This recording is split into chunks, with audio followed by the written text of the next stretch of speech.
నెల నెల ఇబ్బంది లేకుండా ఇస్తాను సార్. ఈ నెల రావడం లేక ఇబ్బంది అయింది సార్ మాకు, మందులకు దానికి దీనికి. చంద్రబాబు నాయుడు చేసిన వల్ల మాకు చాలా ఇబ్బంది పడుతున్నాం సార్ మేము. నెల నెలకి పెన్షన్ వస్తుంది, ఈ నెలలో మాత్రం పర్లేదు. ఎందువల్ల అంటే చంద్రబాబు నాయుడు చేసిన దానికి పర్లేదు. మాది ఎప్పటికీ జగనే, పెద్దోళ్ళు కావాలంటే జగనే మాది. ఎప్పటికీ మారేది లేదు, చేసేది లేదు.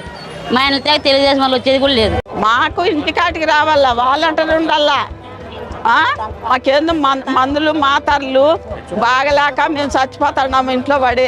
అట్లా వాళ్ళకి ఆయన సాయం చేస్తే ఈ పొద్దు వచ్చి ఆయన ఇట్లా చెప్తే మేము ఎట్లా బతకల్లా, మేము చచ్చిపోవాలని కదా ఇట్లా అన్నీ చేసిండేది. అప్ప చంద్రబాబు నాయుడు కొడుకు చాలా మాట్లాడుతున్నారు, ఇంటానే ఉండాము. మా జీవితాలతో ఆడుకుంటున్నారా మీరు? ముసలితో అవసరంలే, మేమేమో మీరెన్నో జగన్కే వేసేది. జగన్ మమ్మల్ని అక్కలు చెల్లెండను కోరుకున్నాడు కాబట్టి మేము ఆయనకి వేసేది. ఎవరికి ఏమో ఓటంటే జై జగన్, జై జగన్, జై జగన్, జై జగన్.